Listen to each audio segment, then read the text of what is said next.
নমস্কার, welcome to শাম্পাজ kitchen. আজকে চলে এসেছি ছাদ বাগানে। এখানে নোটে শাক হয়েছে। এখান থেকে আমি নোটে শাক তুলে আপনাদের সঙ্গে একটা শাকের রেসিপি শেয়ার করব।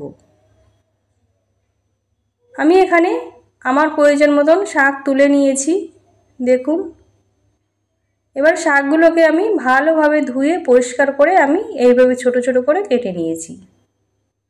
এবার শাকের ভিতরে আমি দিয়ে দেব স্বাদ অনুসারে নুন, আর দিয়ে দেব সামান্য হলুদের গুঁড়ি, আর দিয়ে দেব ছোটো চামচের 1 চামচ লাল লঙ্কার গুঁড়ি। আর এখানে নিয়েছি আমি বেশ কিছুটা কাঁচা লঙ্কা কুচি করে নিয়েছি, আর নিয়েছি 2টো পেঁয়াজ কুচি করে নিয়েছি, সেটাই আমি নিয়ে নেব।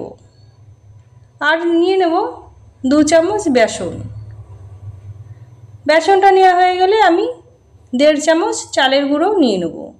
এখানে চালের গুঁড়োর বদলে আপনারা কর্নফ্লাওয়ারটাও ব্যবহার করতে পারেন, তবে আমি চালের গুঁড়ো ব্যবহার করলাম। এবার আমি সব কিছু উপকরণ ভালোভাবে মেখে নেব। এখানে কোনো জলের প্রয়োজন হবে না, কারণ শাক থেকে জল ছাড়বে। দেখুন আমি ভালোভাবে মেখে নিয়েছি। এবার এইভাবে আমি একটু নিয়ে বড়ার আকারে করে এইভাবে ভেজে নেব। একটা প্যান বসিয়ে দিয়ে গরম হয়ে গেলে কিছুটা পরিমাণে রিফাইন তেল দিয়ে দেবো।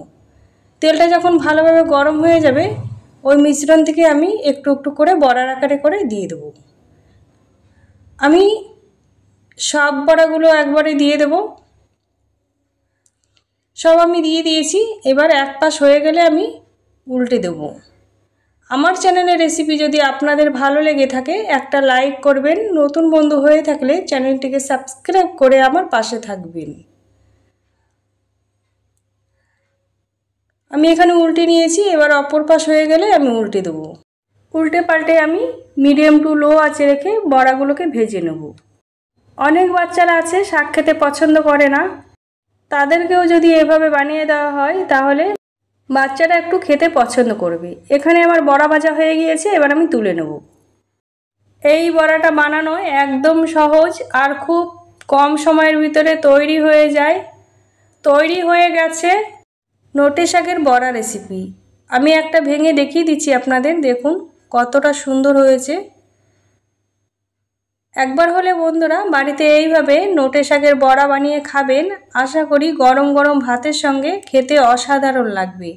আজকে তাহলে এই পর্যন্ত। সবাই ভালো থাকবেন, সুস্থ থাকবেন। আবার চলে আসবো অন্য কোনো রেসিপির সঙ্গে। ততক্ষণে সাবধানে থাকবেন।